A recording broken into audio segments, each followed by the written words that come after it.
has a top tier ult animation, great character design, and the best AOE DPS we have so far. Jing Yuan is truly amazing, especially if you hate robots. How's it going, everyone? This is Kay, and I'll break down Jing's strengths, weaknesses, best equipment, teams, and some tips. His basic attack is the standard single target elemental damage. Now his skill is an AOE, and it'll increase the Lightning Lord's hits per action by 2, which I'll talk about in a second, but his ultimate is an AOE as well, that'll increase hits per action by 3. Both his skill and ult is meant to fuel his talent. While Jing is active, meaning he's not dead or affected by CC debuffs, he'll have a Lightning Lord that basically acts as a 5th party member on auto battle. The Lightning Lord has its own set speed and, as mentioned before, hits per actions, with base values of 60 speed and 3 HPAs. The more HPA it has, the speed increases, and this is where Jing comes into play. You use him to stack as much HPAs as possible before the Lord takes its turn. This leads to more hits, which results in more damage and higher toughness break for lightning weakness enemies. The max is 10 stacks, so even if you use his ult or skill, the HPA won't increase, as you can see. This is where you want to manage the stacks, as it makes more sense to conserve his ult and skill if you already reach 10. You're not going to hit all 10 stacks every single time, but his technique will definitely help, at least for the first Lord's attack. Now, using consecutive techniques does not stack the effect. Despite using the technique twice, it does not give 9 HPAs at the start of the battle, just 6. The Lightning Lord will attack a random enemy while dealing adjacent damage. This is where one issue comes into play.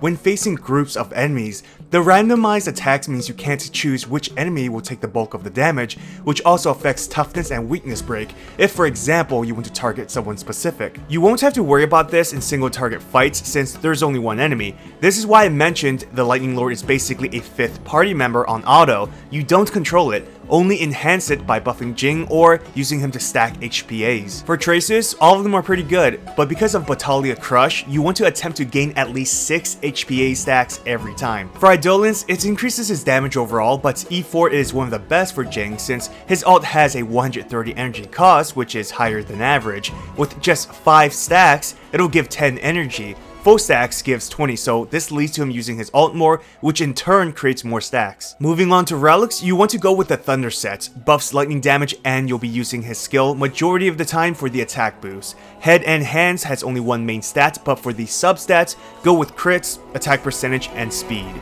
Body piece should be crits, while feet can be either attack percentage for more damage since the Lightning Lord scales off of Jing's attack. Now speed can be beneficial as it allows Jing to take more turns, therefore generating more stacks.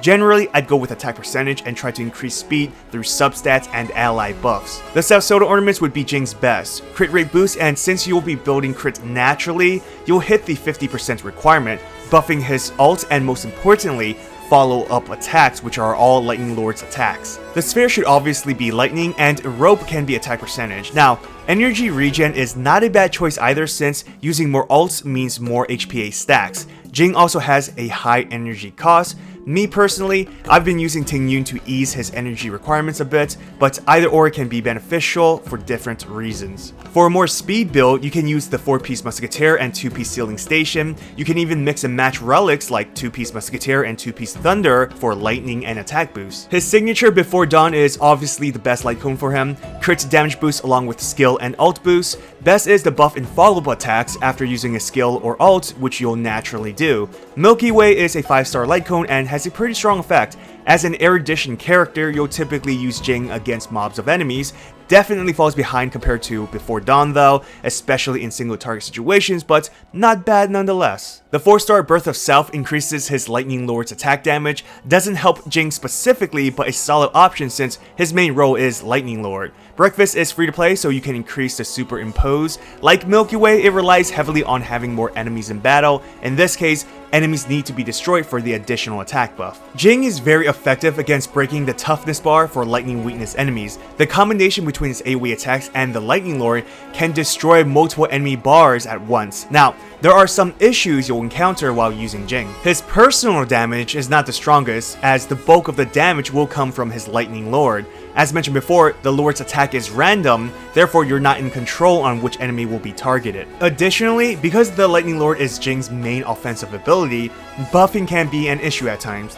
The Lightning Lord cannot be buffed directly by party members, so no speed buff for it specifically, and for damage boosting effects, if you want to increase damage, you'll have to buff Jing instead. The issue is, if a buff lasts only one turn and Jing moves before his Lightning Lord attacks, the buff will disappear, therefore Lord's attack will not gain the damage boost. As an example with Bronya, who can boost damage for one turn from her skill, she will also force Jing to take the turn right away. After he attacks, the turn will end, therefore losing the buff from Bronya, which means the buff is no longer in effect by the time the Lightning Lord attacks. So there's some buff management you'll have to take into consideration. Despite these few issues, Jing is the best for clearing waves of enemies and to fight against bosses that cause allies. In terms of teammates, Ting Yun is by far his best support. She's a fellow lightning character who buffs damage for multiple turns, meaning you won't have to worry about buff management as much for Jing's Lightning Lord.